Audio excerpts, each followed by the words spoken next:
This is Oscar Bevis for the Stomping Ground, powered by Wow Hydrate and available on DAZN.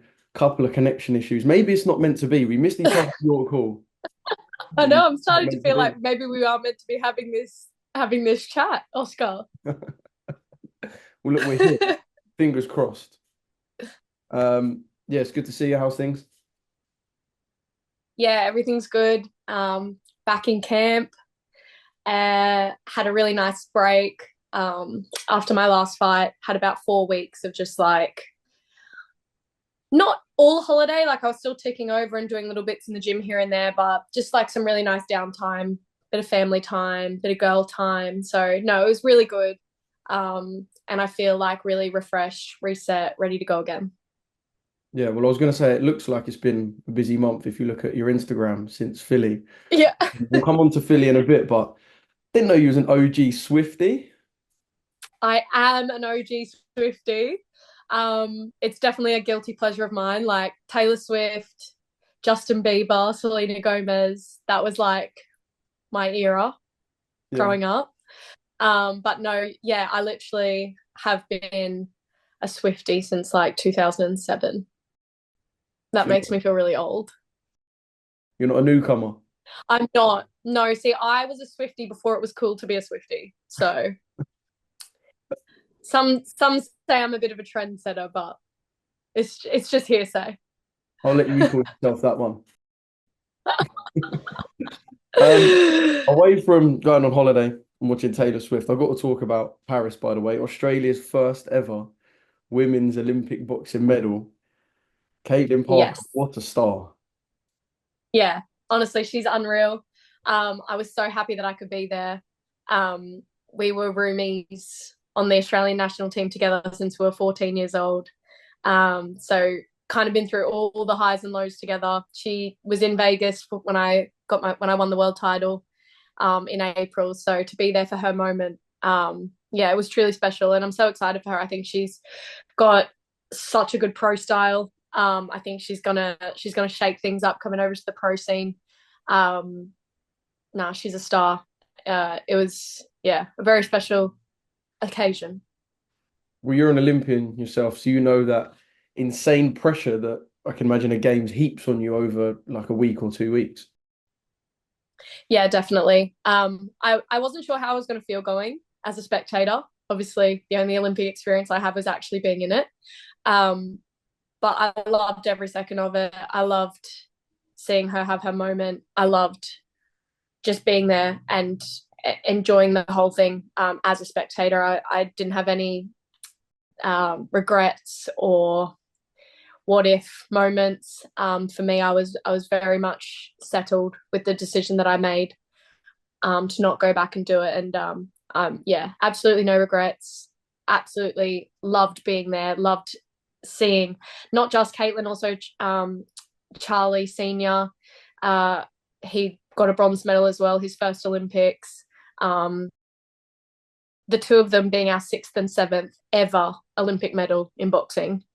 So they're part of a very small club. So to be there, obviously Charlie was in the national team with us when he was just came over to the elites when he was 18. So he was like the baby of the team when I was around. So to see him kind of go through that whole journey as well. So no, it was really special, and I was so glad I could be there for both of them. Yeah. Are you one of them who's more of a nervous watcher in terms of you'd rather be in the ring because you've got that self?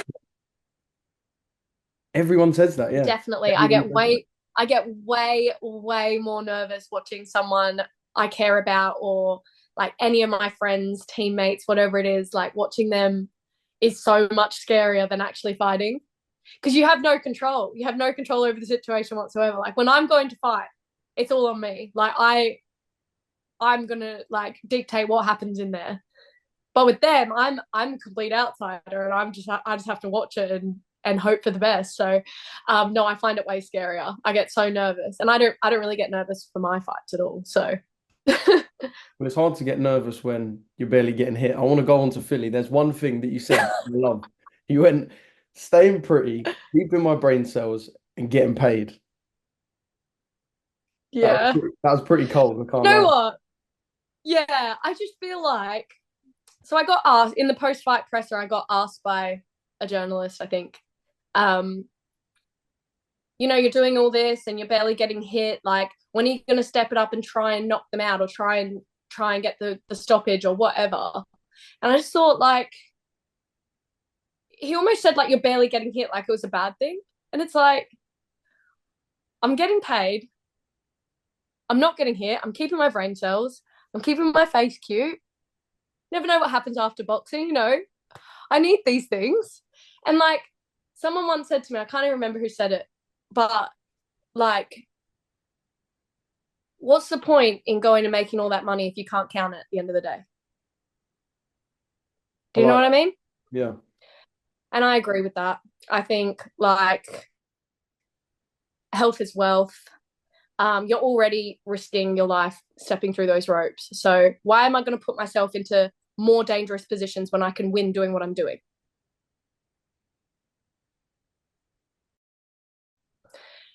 And the knockouts and stoppages will come. And I'm not going to force them. They'll be there at the right time. I think I'm getting better every single fight. I think I'm getting better every single camp.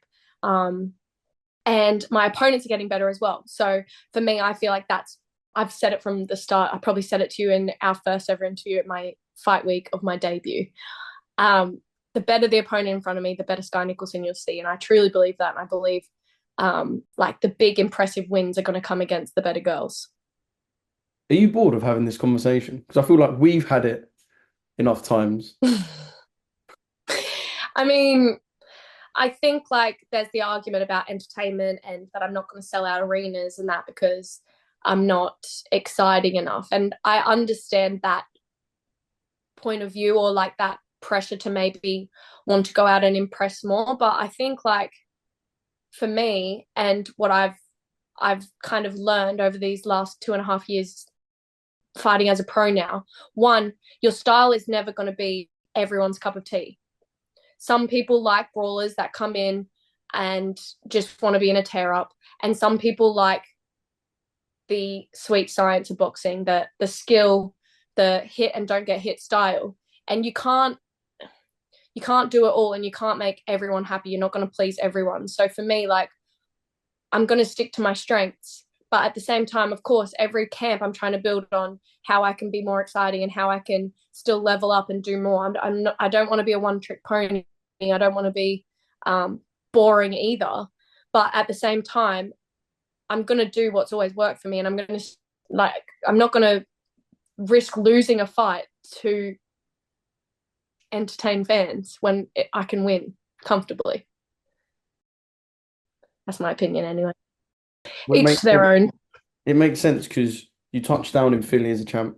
You left with that status intact. So it's working. Yeah. It's working. Yeah. I feel like I didn't really get hit in my last fight or my last couple of fights. But I feel like I am being more aggressive. I threw 100 more punches in my last fight than the fight before. So I feel like I am being more aggressive. I am, I guess, pressing more than probably in the past, where I would sit back and kind of wait more for my opponents. And these are all little things that we're just tweaking every camp. And I feel like as I get better opponents in front of me, and there's going to be more, I guess, push for me to have to pull out these new things, because I might find myself in situations I haven't quite been in yet in earlier fights. I'm going to have it there. I'm going to have those tools there, and you'll see it. So when someone comes and actually gives me a fight where I need to get out of second gear, then you'll see it. I can't wait for the Skye Nicolson highlight reel knockout that keeps everyone quiet for a while. Right. Oh, I can't wait to. How do you reflect on the experience as a whole? And did you get your Philly cheesesteak? Most important question. I did get the chili feast steak. I've said that every single time. Philly cheese steak. I got it like straight after my fight. I'll admit it probably wasn't the best one because they literally got it in the arena. And it wasn't like from like one of the like top Philly places. So it was okay. I wasn't like over the moon about it or anything, but it was all right. The whole experience was amazing. I had a great fight week. The team was in really good spirits.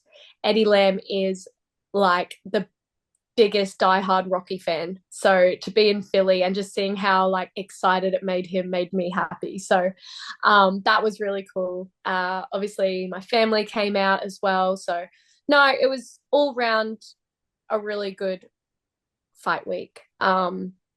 She was a bit of a character as well, which was quite funny, my opponent. Which yeah, made it fun as well, I think. She was definitely coming to win. And yeah, that's what I want. I want confident fighters. She looked very confident all fight week. Yeah, it was good. I was happy.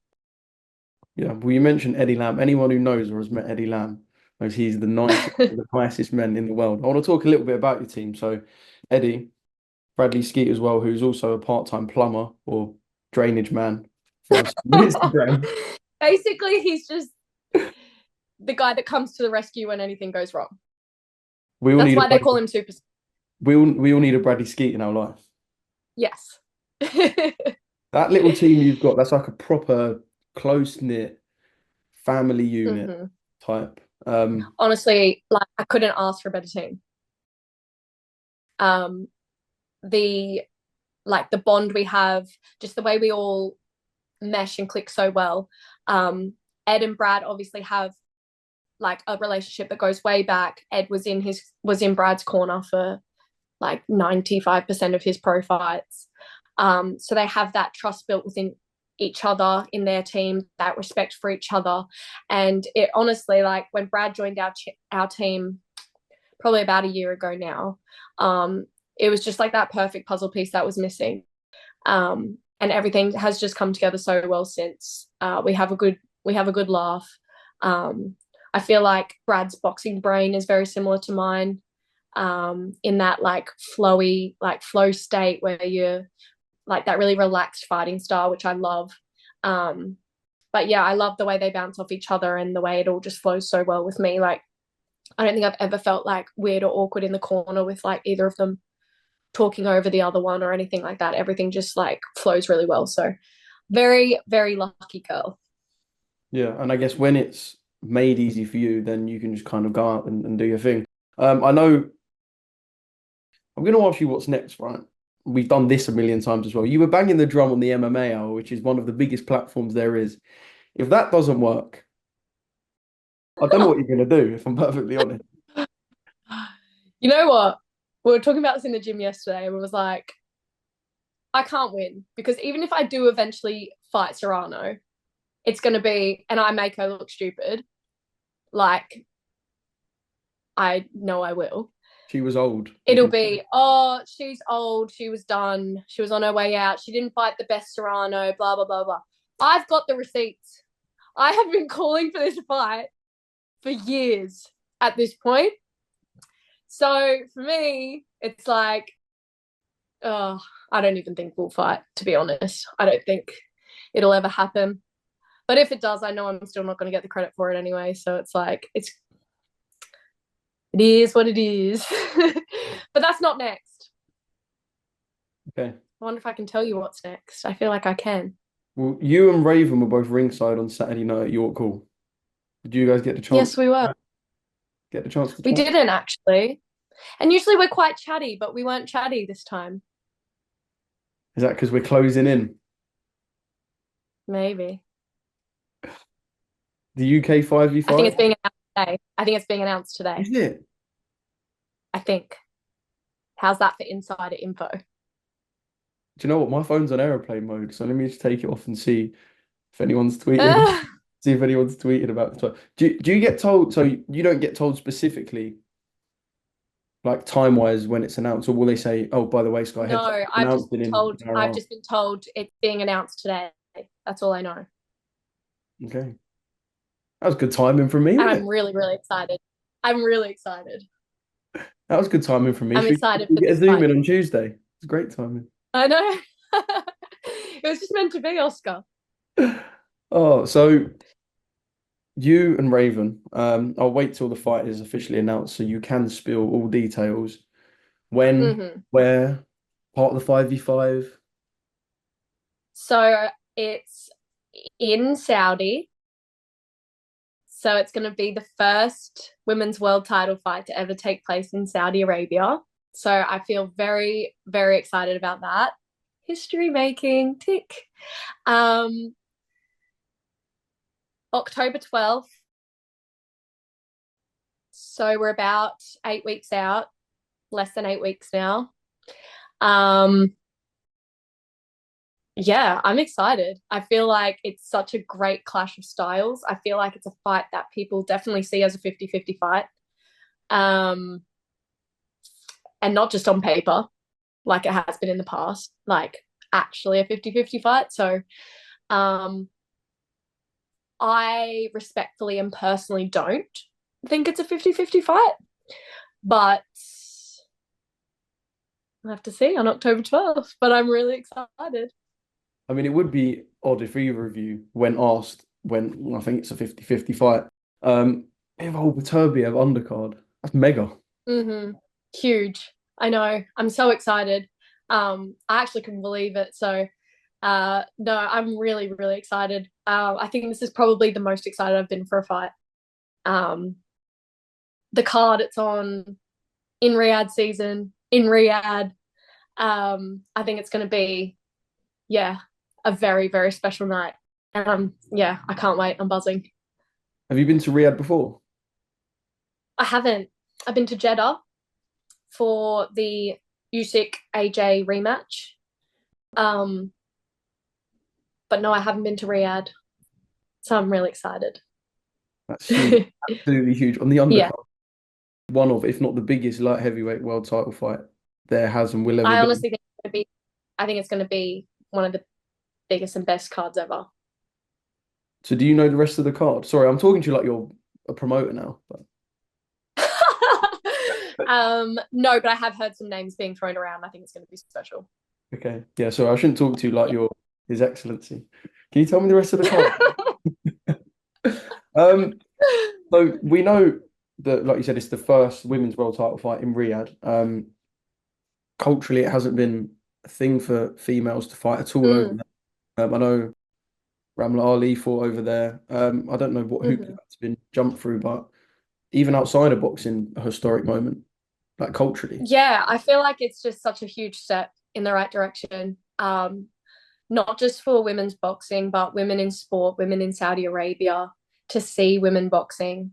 I think it's, yeah, a massive step in the right direction. I feel so privileged that I get to be a part of that movement. So I really hope it's the first of many.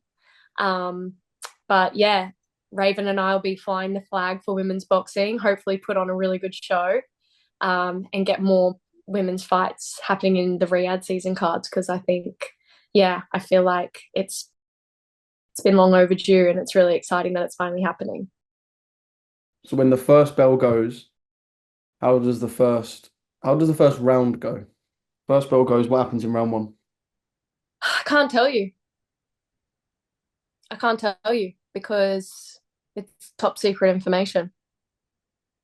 We have a plan though. Just know we have a plan.